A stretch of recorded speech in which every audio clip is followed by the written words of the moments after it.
বৌমা শাশুড়ির এই ঝগড়ার প্রধান কারণ হচ্ছে জেনারেশন গ্যাপ, ঠিক কিনা?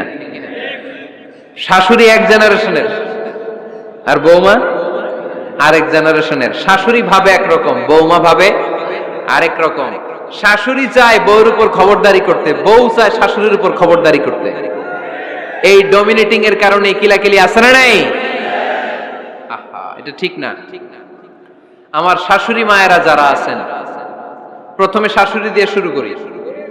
আমার মাইকের আওয়াজ যে ঘরগুলোতে যায়, আমার শাশুড়ি মাদেরকে বলবো, বউদের উপর অত্যাচার করবেন না। ছেলেরা প্রশ্ন করে, তোর কাছে তোর বউ বড় না আমি বড়? আছে না নাই? এটা একটা প্রশ্ন হইল। তোর বউ বড় না আমি বড়? দুইজনেই বড়। তা এক ছেলে সুন্দর উত্তর দিছে, আমার কাছে ভালো লাগছে উত্তরটা শুনে। এক মা প্রশ্ন করছে, তোর এতদিন আমি লালন পালন করে বড় করলাম, জীবন যৌবন তোর জন্য শেষ করলাম, আজকে বউ পাইয়া বউ তোর আপন হয়ে গেল? এবার ছেলে উত্তর দিছে, মা, আমার মুখ থেকে মা ডাক শোনার জন্য তুমি কি কষ্টটাই না করছো জীবনে।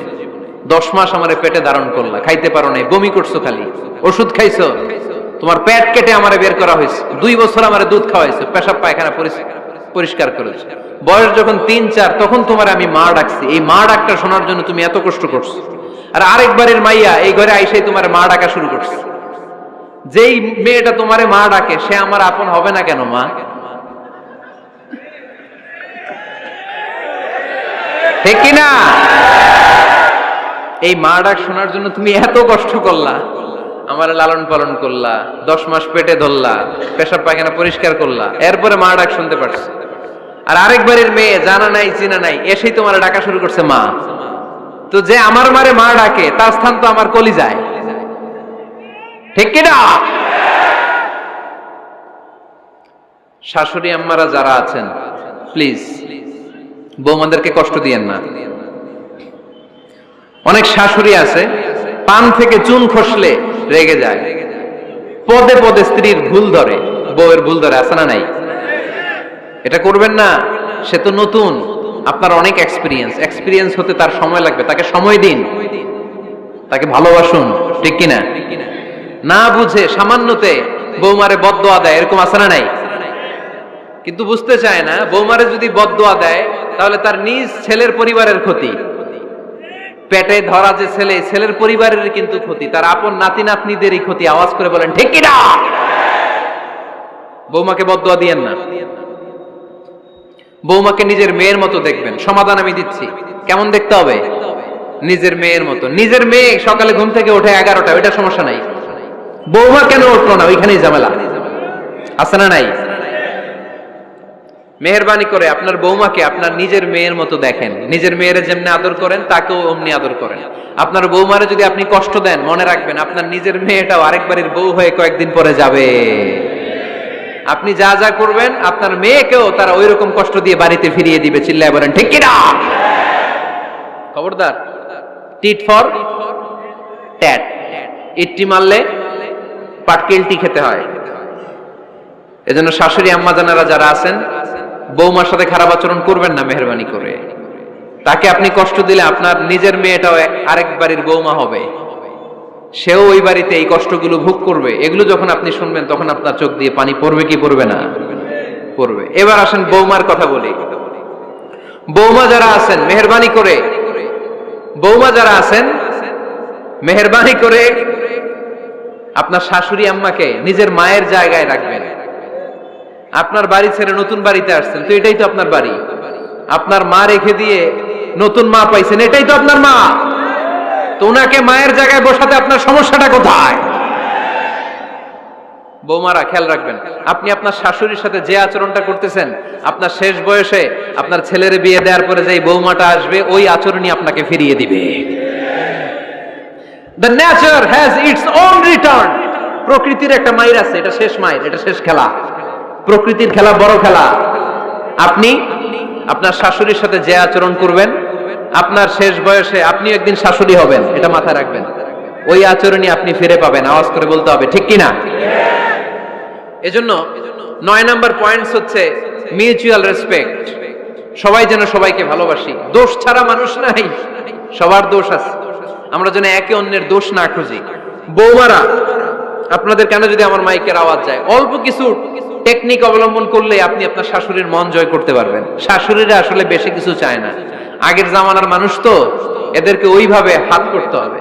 মাঝে মাঝে একটু শাশুড়ির মাথায় তেল দিয়ে দেন, চুলে তেল দিয়ে দিবেন আর কি, মাঝে মাঝে চুল আশ্রয় দিবেন, এগুলো কিন্তু খুব পছন্দ করে শাশুড়িরা। ওনার প্রেশারটা একটু মেপে দিবেন, ডায়াবেটিক্সের ওষুধটা খাইলো কিনা সময় মতো খোঁজ নিবেন, কি পছন্দ করে খেতে একটু রান্না করে দিবেন। যেই বক্তার ওয়াজ শুনতে পছন্দ করে ওই বক্তার ওয়াজগুলো ডাউনলোড করে শাশুড়ি আম্মাকে দিবেন, ইসলামী বই দিবেন। দেখবেন বয়স্ক নারীরা মাহফিল যেতে খুব পছন্দ করে, ওয়াজ শুনতে খুব পছন্দ করে, নবীদের কাহিনীগুলো শুনতে পছন্দ করে। বসায় বসায় একটু কাহিনীগুলো শোনাবেন। বাইরে বেরোলে জিজ্ঞেস করেন, আম্মা আপনার কিছু লাগবে কিনা। আরেকটা টিপস আছে, চুল যখন আঁচড়াবেন আর শাশুড়ির মাথায় যখন তেল দিয়ে দিবেন, তখন অতীতের কথা জিজ্ঞেস করেন, দেখবেন অতীতের স্মৃতিতে হারিয়ে গিয়েছে আপনার শাশুড়ি। কি জিজ্ঞেস করবেন জানেন? জিজ্ঞেস করবেন, আম্মা জান, মুক্তিযুদ্ধের সময় আপনার বয়স কত ছিল? ওই সময় মুক্তিযুদ্ধের সময় আপনাদের এলাকায় কি কি হয়েছিল মা? আরেকটা প্রশ্ন করবেন, মা বিয়ের সময় আপনি কেমন ছিলেন? ওই দিন দেখবেন বুড়ি আর বুড়ি নাই, জোয়ান হয়ে গেছে। ওই দিন বলবে, মা আমি অনেক সুন্দরী ছিলাম, আমার মাথায় অনেক চুল ছিল, আজকে নাই। আমগো গ্রামে আমার সাথে সুন্দরী মাইয়া ছিল না। অতীতের স্মৃতিতে, স্মৃতি হাতরাতে হাতরাতে তিনি হারিয়ে যাবেন। জিজ্ঞেস করবেন যে, মা শীতকালে আপনাদের দেশে কি পিঠা বানাতেন আপনি যখন ছোট ছিলেন, আপনার বাপ চাচারা কি করতো? এগুলো জিজ্ঞেস করলে উনি স্মৃতির পাতা হাতরাতে হাতরাতে চোখ দিয়ে দাঁড় দাঁড় করে ওনার পানি ঝরতে শুরু করবে। আপনার জায়গায়, ওনার হৃদয়ের মনি কোঠায় এমন জায়গায় পৌঁছবে, আপনার ছাড়া উনি কিছুই বুঝবে না। বৌমারা, এই অল্প কিছু টিপস অবলম্বন করে আপনারা আপনাদের শাশুড়ির মনকে জয় করতে পারেন। শাশুড়ি বৌমার দ্বন্দ্ব আমরা চাই না, আমরা চাই শাশুড়ি বৌমাকে নিজের মেয়ের মতো জানো, আর বৌমা শাশুড়িকে আপন মায়ের মতো ভালোবাসুক, ঠিক কিনা? এই মিউচুয়াল রেসপেক্টই পারে শাশুড়ি বৌমার দ্বন্দ্বকে দূর করতে, আর ঘরটারে শান্তির টুকরা বানাতে। আওয়াজ করে বলেন ঠিক কিনা? কয়টা গেল? আর আছে কয়টা? দোয়া করবেন একে অপরের জন্য। দোয়া, সাইয়েদনা ইব্রাহিম ফ্যামিলির জন্য দোয়া করতেন, রব্বি জাআলনি মুকিমাস সালাতি ওয়া মিন যুররিয়াতি রব্বানা ওয়া তাকাব্বাল দুআ। ও আল্লাহ, আপনি আমার নামাজ কায়েমকারী বানান, আমার কলিজার টুকরা সন্তান ইসমাইলকেও নামাজ কায়েমকারী বানান, আমার দোয়াটা আপনার দরবারে আপনি কবুল করে নেন। সুবহানাল্লাহ পড়েন। রব্বানা ইন্নী আসকানতু মিন যুররিয়াতি বিওয়াদিন গায়রি যী যারইন ইনদা বাইতিকাল মুহাররাম। ও আল্লাহ, আমার সন্তান সন্ততি, আমার ফ্যামিলিকে ধুধু মরুপ্রান্তর এই উপত্যকার মধ্যে তোমার কাবা ঘরের সামনে রেখে গেলাম, তাদেরকে তুমি নামাজ কায়েমকারী বানিয়ে দিও। গোটা বিশ্বের সব মানুষের অন্তর আমার ফ্যামিলির দিকে আল্লাহ তুমি ঝুঁকিয়ে দিও। ওয়ারযুকহুম মিনাস সামারাত, ফলমূল দিয়ে আল্লাহ তুমি তাদেরকে রিজিকের ব্যবস্থা করে দিও। তার মানে সব নবীরা তাদের পরিবারের সদস্যদের জন্য দোয়া করতেন কি করতেন না? আবার কোরআন আমাদেরকে শিখালো, রব্বানা হাব লানা মিন আজওয়াজিনা ওয়া মিন যুররিয়াতিনা কুররাতা আ'য়ুন ওয়াজআলনা লিল মুত্তাকিনা ইমামা। ও আল্লাহ, এমন নেককার সন্তান, এমন নেককার স্ত্রী আপনি আমাকে দান করেন যাদের দিকে তাকালে আমার চোখ দুইটা ঠান্ডা হয়ে যায়। চক্ষু শীতলকারী স্ত্রী দেন। বিয়ে যাদের হয় নাই, ইয়াং ছেলেরা এই দোয়াটা করবা। বিয়ের জন্য দোয়ার দরকার আছে না নাই? প্রতিদিন এই দোয়া করবা, আল্লাহ এমন স্ত্রী দেন, এমন জীবন সঙ্গিনী আপনি আমাকে দেন, এমন লাইফ পার্টনার দেন যার দিকে তাকালে আমার চোখ জুড়িয়ে যায়। এমন সন্তান আল্লাহ আপনি আমার ফ্যামিলিতে দেন যাদের দিকে তাকালে আমার চোখ দুইটা ঠান্ডা হয়ে যায়। নেককার সন্তান, নেককার স্ত্রী আল্লাহর কাছে দোয়া করে চেয়ে নিতে হয়। তাহলে ফ্যামিলি মেম্বার একে অপরের জন্য দোয়ার দরকার আছে না নাই? বাবা দোয়া করবে ছেলের জন্য, ছেলে করবে বাবার জন্য, মা দোয়া করবে মেয়ের জন্য, মেয়ে করবে মায়ের জন্য, ভাই করবে বোনের জন্য, বোন করবে ভাইয়ের জন্য। দোয়ার দরকার আছে না নাই? দোয়া করবেন সবাই সবার জন্য। এই যে কোরআনের বঙ্গানুবাদ পাওয়া যায় না এখন, কথা বলেন। স্মার্টফোন আছে কার কার দেখি? হ্যাঁ, কারা কারা স্মার্ট দেখি?